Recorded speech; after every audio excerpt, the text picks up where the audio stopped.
Welcome back to the show. Today we have Ian Simpson. He's the head of marketing and communications at Lakeside Partners. Ian, welcome back to the show. Thanks a lot. Nice to be here. Yeah, I'm excited to have you back on the show. I think what you guys are doing in kind of the crypto space, and I think it makes a lot of sense to kind of promote the Crypto Valley stuff and the competition you guys are doing. But maybe before we kind of get into that, let's get to know you a little bit better and start off with kind of your background and kind of where you grew up. Yeah, so I grew up in the Midwest of the States, in Indiana, kind of in a place with not much happening. Grew up, went to university in Vermont, decided that I wasn't going to finish university, dropped out, and did a few different things, which ended up taking me to Europe. I ended up in Poland, actually, kind of a out-of-the-way place, but quite an interesting place, actually. Did a few things, ended up in a startup there most recently, an ad tech, martech startup. And about that time, I met my wife on Facebook through Mark Zuckerberg's algorithm. Very cool. And that brought me to Switzerland. And so about that time, I discovered crypto, blockchain, moved from the startup scene in Poland to the startup scene in Switzerland, and here I am. Very cool, man. So you guys just recently had a big kind of competition, and you're doing another one in 2018. Do you want to maybe walk us through kind of the competition and kind of maybe talk about the winner and how the whole competition came to be? Yeah, sure. So our company, Lakeside Partners, is doing early stage investments and promotion of blockchain startups, building the ecosystem in Crypto Valley. And about a year and a half ago, a little more than a year and a half ago, when they decided to move into this space, they kind of decided that a competition would be like the fast track into the whole space. So they put together a startup competition aimed at startups, but not only startups, also teams or even individuals who had an idea how to use blockchain for insurance. And we offered a prize of $100,000 plus some coaching, incubation, office space, and so on. And I came on board to promote and organize the competition. We ran that over the summer, so up until about the middle of September. And we collected over 100 applications from 31 different countries, actually. Cool. Quite interesting, the reach. We had teams from Singapore, from Uruguay, from China, from Canada, all over the place. That's great. Those kind of filtered through the applications. Then we had a jury, handpicked jury of experts from the blockchain space, from insurance, investment, legal, and they sat down, also went through the applications and brought it down to about 20. Okay. And then we took those 20 and we had personal interviews, Skype interviews or in-person interviews with them, and took it down to 10. And then those top 10 teams we invited to our event in November in Zug. So it started out, when we started out the competition, we were just going to have this final event, the presentation of the awards for the top teams, the pitching. And then over 2017, over the summer months, when so much started happening in the crypto space, we decided we have to do something more, something bigger. And we did the Blockchain Summit, Crypto Valley. We had kind of the second half of the program was focused on the competition. The first half, we brought in some speakers. We brought in William Mugayar. We had some of the local figures in the Crypto Valley ecosystem, and we put that together and had the summit. So it was quite an amazing event. And the winner, actually, of the competition, interestingly enough, with so many international teams coming together, the winner ended up being two Swiss students from EPFL University. Very cool. So I want to dive into kind of what they did in the winter, but I think maybe before we kind of get into that, for people that don't know what blockchain is, do you maybe want to quickly explain it and then talk about kind of how they use that and kind of became the winner of the summit? Yeah, sure. So I'll take kind of the classic approach when explaining blockchain. People always go back to Bitcoin because Bitcoin, of course, was the thing that brought us blockchain. So Bitcoin, being a digital currency, had to have some technology in order to make sure that people could spend the currency without spending it twice, and to make sure that the transactions could be carried out between two parties that didn't necessarily know each other. So the technology of blockchain allows the transactions to happen. It records them.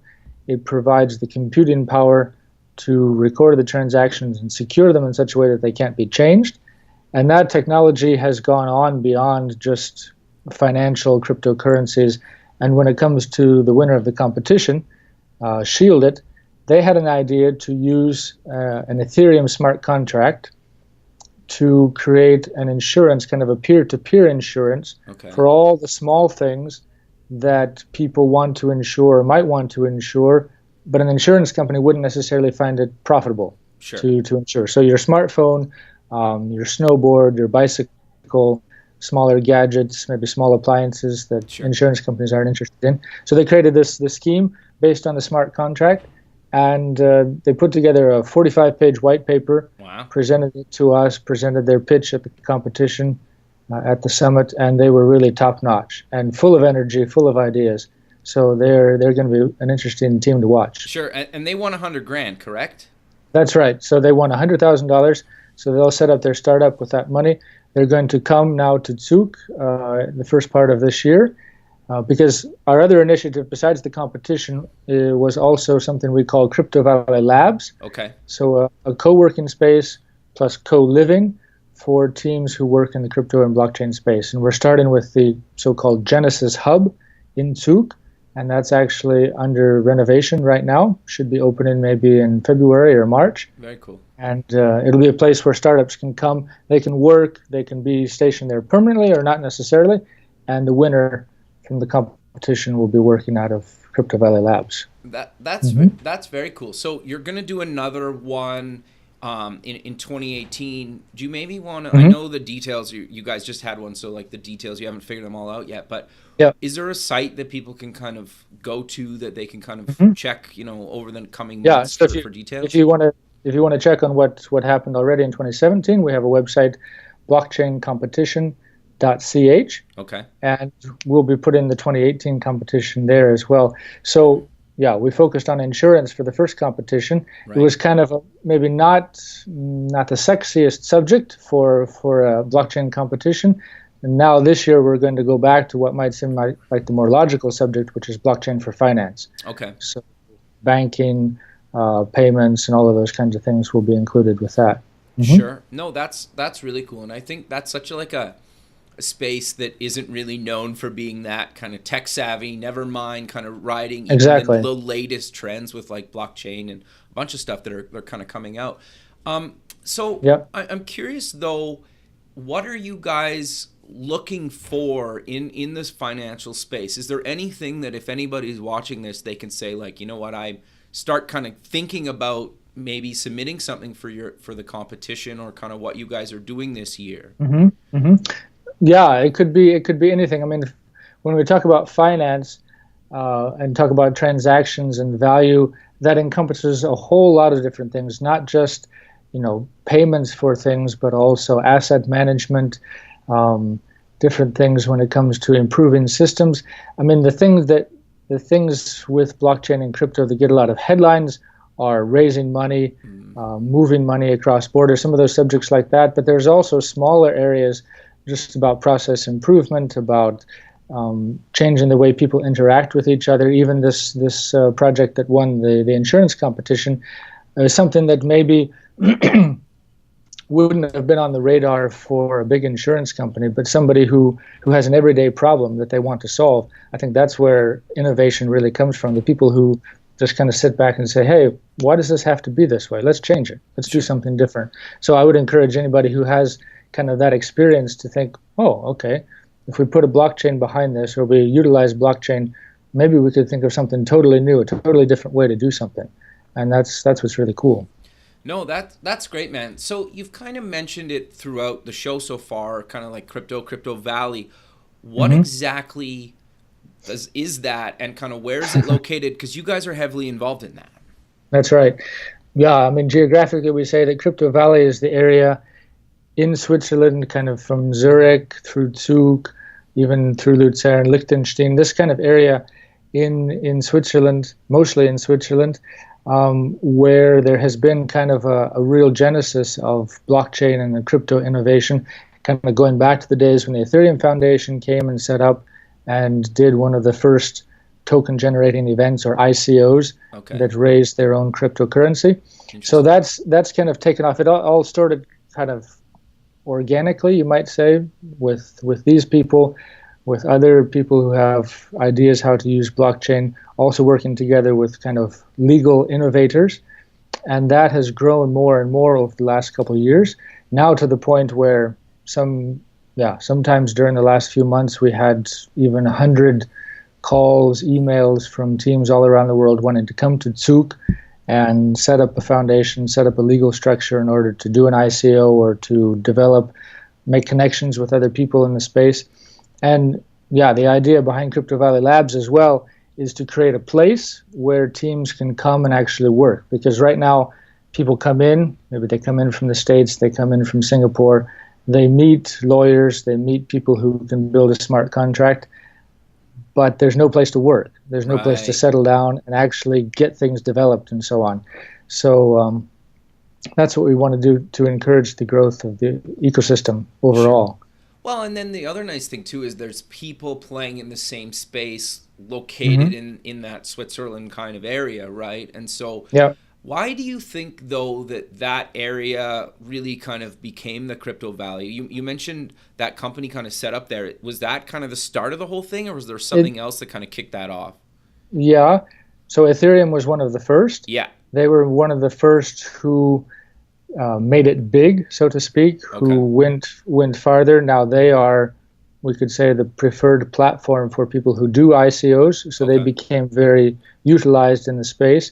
But also, often we like to say that people enjoy Switzerland just because the nature of the country is decentralized. The federal system, a little bit like the States, but a little bit different as well, lends itself to a decentralized network. And so companies come in and take advantage of that. And it's a place, it's a small place. So companies who come can, take advantage of what's going on here and be something. Whereas if you go to a place like Berlin or San Francisco, you want to find somebody who can help you. It's rather hard because there's so much going on, and often it's easy to get kind of lost in the crowd. No, that's really great that you guys are building a whole kind of community around that, and then supporting them kind of with potential funding, with this space. You know, there's obviously other companies and stuff doing that, but I'm curious to know. Then we've kind of covered it throughout the show that you guys are getting a lot of people actually moving there from other parts of the world. I know you kind of just mentioned that, but I think just to kind of stress that again, that like there's people moving from like Silicon Valley and like some of the bigger tech hubs across the world into kind of your area because of how concentrated you guys are on the kind of crypto space. Is that fair to say? That's right. Yep. Yeah, it's amazing. I mean, we have teams coming in from Brazil, teams that come in from the States, some guys who have come from Australia who settled in Zug and now want to bring in their team to do a project that actually is going out to Mongolia. Oh, very That's cool. a project called CureCoin. So they have an idea how to use a cryptocurrency to fund hepatitis C vaccines. Oh, interesting. We have a team who is quite decentralized, some of them in the States, some of them in Holland. They're working on a way to use blockchain to fund a system to support data collection for buildings in order to reduce emissions and create a zero emissions world, Blue Note. Other projects, there's one project, very interesting technical project called Block Collider, which is kind of taking blockchain technology to the next level, connecting individual blockchains to make it possible for people to do more in all different spaces. So all of these projects, they come from all over the world. And if you had to say what one thing brought them here, it's hard to say, but it's kind of the network effect. You know, people say, yes, Crypto Valley, we've been there. People know what they're talking about. They're doing things very innovatively. And actually one interesting development just over the weekend, the Swiss government has launched a group called Task Force Blockchain. Because they recognize, and Switzerland recognizes that they do have kind of a special thing going on here. Like there's so many companies that have come who have taken advantage of what's here, but the regulation is still rather unclear. In order to encourage people to stay here and to create kind of a safe atmosphere, a secure atmosphere where people can know, okay, it's going to be stable, I can settle here, because that's one thing that often kind of leaves things up in the air. Can I settle here? Is my company going to be subject to this regulation, that regulation? So the government's put together this task force, actually being coordinated by one of our partners, Matthias Ruch, and their focus is going to be on regulation and how they can change Swiss law in order to make things clearer so that startups have even more assurances when they come to settle here that things are going to be stable Sure, and they can and then scale. so you don't kind of get deported or something after 6 or 9 or 2 years or whatever Right, that takes, right? right. That's in that. That's part of it. Yeah, not Okay. necessarily the immigration part of it, but when people come, they raise large amounts of money, 50, 60, 70,000 francs, US dollars.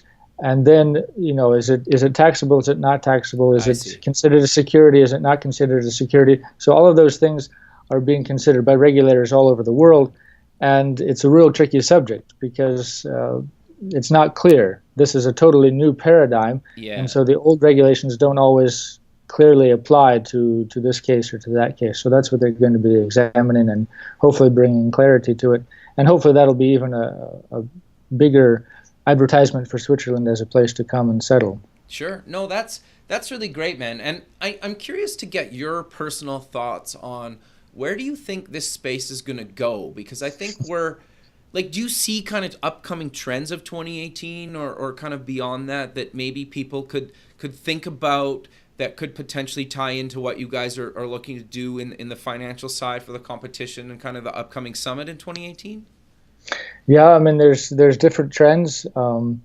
I think the big kind of the holy grail of blockchain right now, which hasn't been attained, which people are working on, is interoperability Okay. between blockchains. Okay. And if that opens up, if projects like Block Collider, which I mentioned, succeed in putting that technology together, that's going to open up a lot of different opportunities for cryptocurrencies to stay and to become more mainstream. I think that's the thing that it's moving towards, is for cryptocurrencies in usage, in daily usage, in formation of companies, and all of these different things to be actually used.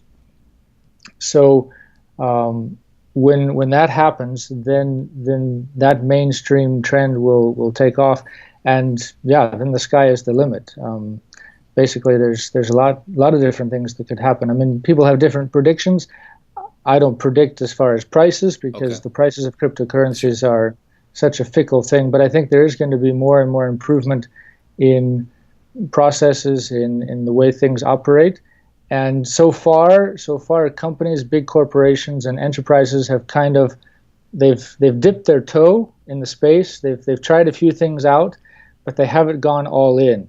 And I Okay. think part of that may be because of the big ICO craze over the last year, where it's kind of like so much turmoil and froth and all of this talk, and big companies who have kind of their reputation to worry about are a little bit hesitant. But I think it's getting to the point where they can't ignore it, and they're going to have to start thinking in new ways. So it's going to be interesting to see. Sure. So for people that maybe don't understand, what is ICO, just for clarification? So an ICO, it's a takeoff of the term IPO, Sure. so an initial public offering, right? An ICO is an initial coin offering.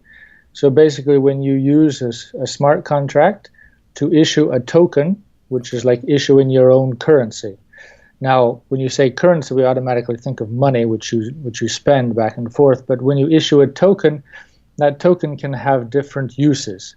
Okay. And in some cases, it is a clear security.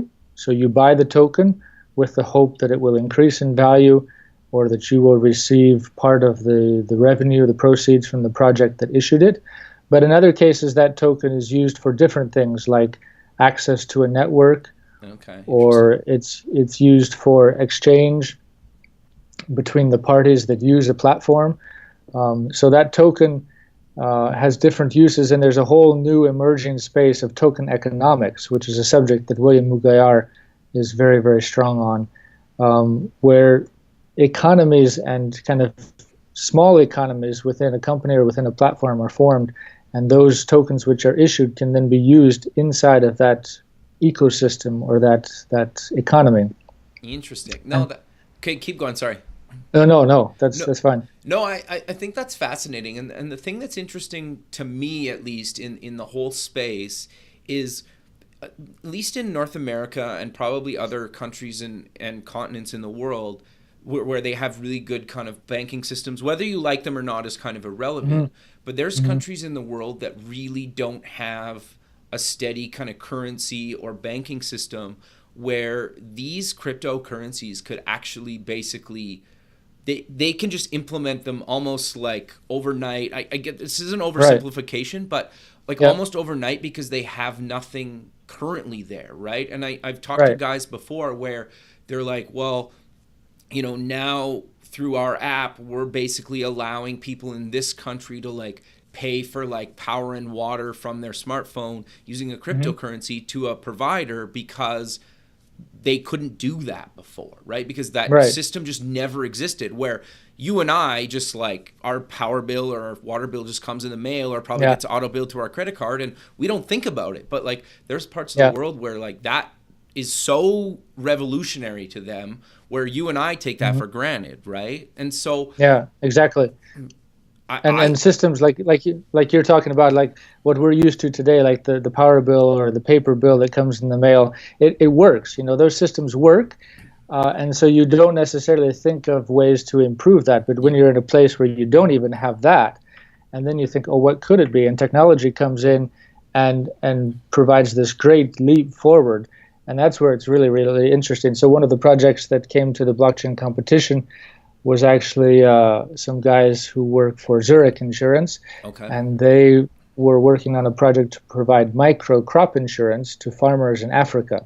Very cool. And that's also, like you're saying, bringing a service and something that farmers in the middle of Namibia or someplace like that couldn't think of having access to, but thanks to technology and thanks to the connections that technology enables, that's possible. And that's really, really interesting. Yeah, no, I think that's really cool. And you guys are kind of at the heart of that, the forefront of that. And I think that, that's really cool. So we're coming to the end of the show, though, and I know we've covered a ton of things.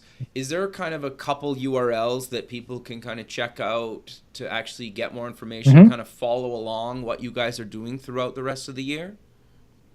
Yeah, so going back to the competition, our website is blockchaincompetition.ch. Okay. And if you want to check out the Blockchain Summit, which was very, very interesting, which we have quite a bit of content, videos, you can go to blockchainsummit.ch. And they're both connected, both of those websites are connected. We'll be coming out with the announcement about the Blockchain Competition 2018 pretty soon, and probably even before that, we'll be announcing the Blockchain Summit.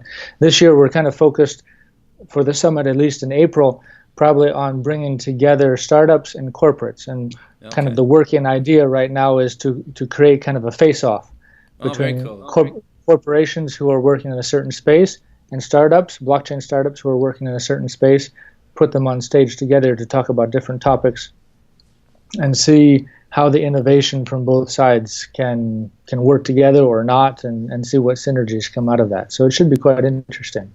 That's actually really cool, man. So again, Ian, I really appreciate you taking the time out of your day to be on the show, and I look forward to keeping in touch with you, and have a good rest of your day, man. Thanks a lot. Really great. Bye. Bye.